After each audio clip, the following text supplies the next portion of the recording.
Hello guys, we are the Ruwa! And today we will demonstrate the different variation of planks and how to do them step by step.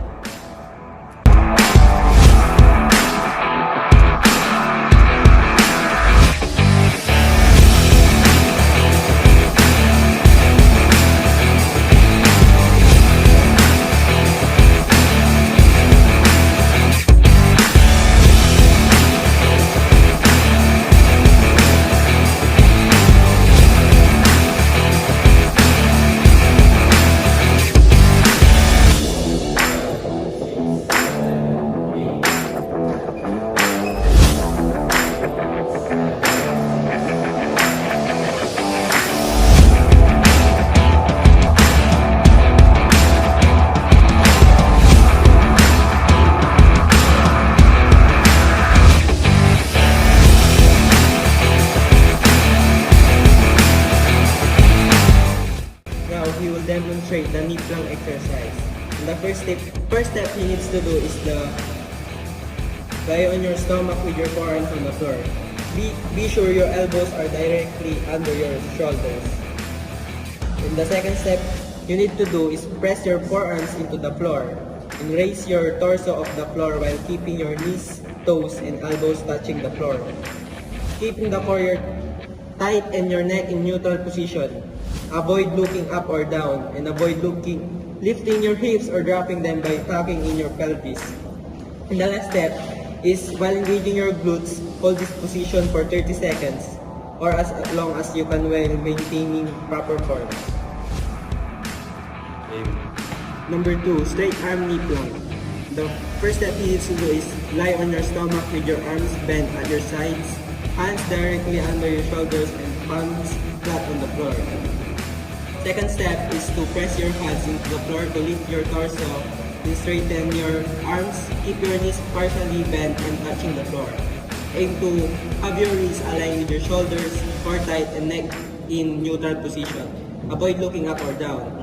And last step is hold this for 30 seconds or as long as while you can maintain the proper form.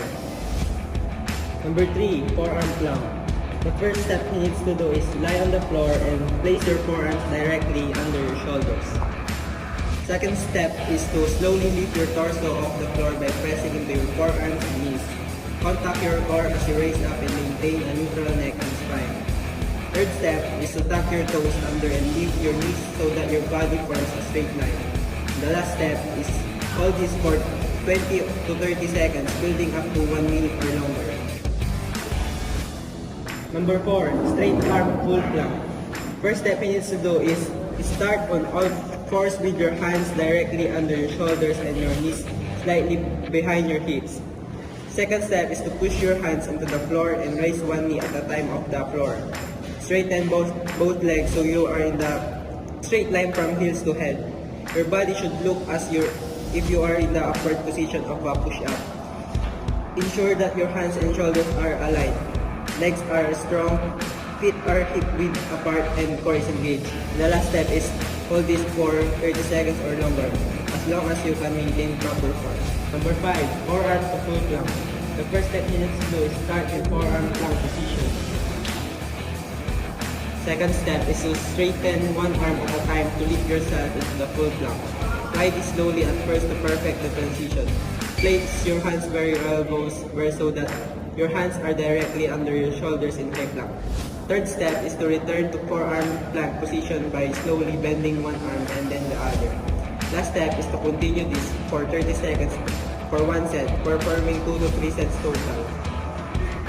Number 6, side plank and forearm. The first step is lie on one side with your legs almost straight and your hips, knees, and feet stuck. Ensure that your elbow is directly under your shoulders with your forearm flat. Lift your other arm straight into the air. Second step is to push your hand and forearm into the floor to lift your torso. Maintain a tight core and keep your hips lifted, straightening your legs fully. Your body should be close to a straight line. The last step is to try to hold this position for 20 to 30 seconds on each side. Number 7, walking plank. The first step he needs to do is start in a full plank position with your hands directly under your shoulders activate your glutes and abs to prevent injury and gain maximum benefit. Second step is to begin to shift laterally to the side by simultaneously moving your right hand and foot to the right. And third step is to lift your hand and foot to meet in the center and return to the plank position. Last step is the complete 5 steps to the right and then 5 to the left for 1 set. Try to complete 3 to 5 sets or as many as you can safely perform in 1 minute. Ito.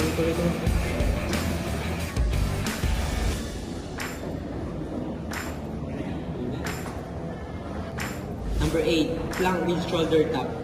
The first step you need to do is start in a traditional straight arm plank position. Widen your legs and more stability if needed.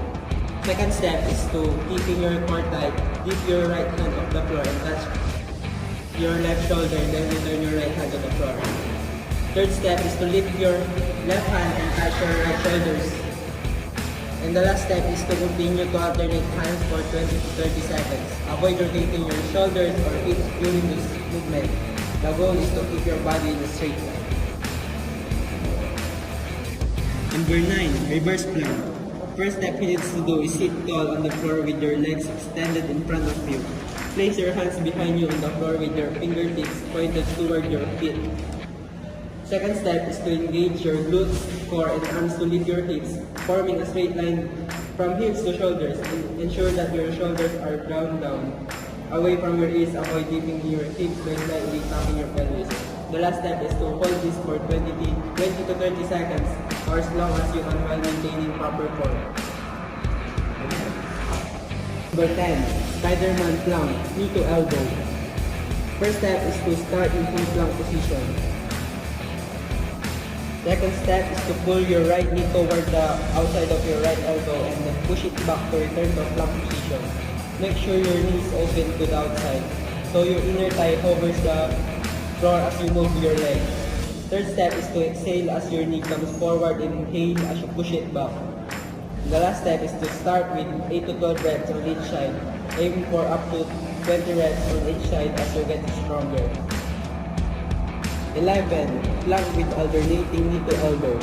First step is to start in full plank position.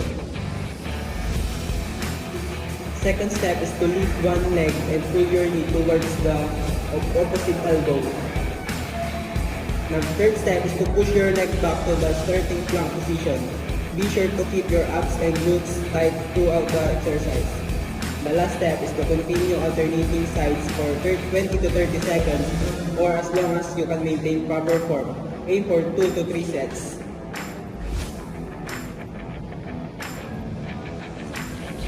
Number 12, plank with a row.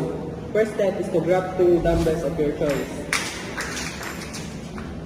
Second step is to get into full plank position with each hand gripping a dumbbell.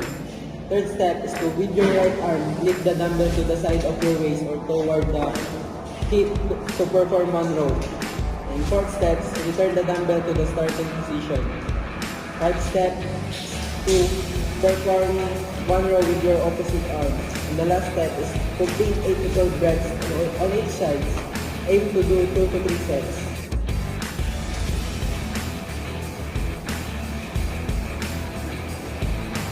Number 13, mountain climber.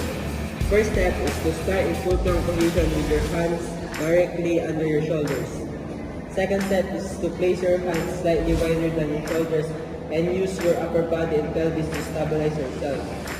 Third step is to keep your core engaged, lift your right foot off the floor and bring your right knee toward your chest. Avoid rotating your hips or shoulders. Return to the starting position and do the same with your left knee. The last step is to continue this movement for 20 to 30 seconds or as long as you can maintain proper form.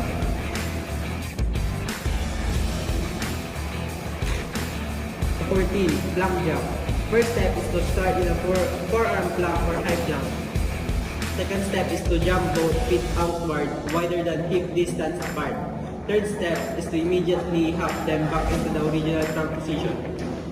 Last step is to aim to complete 2 to 3 sets or 30 seconds or as long as you can maintain proper form.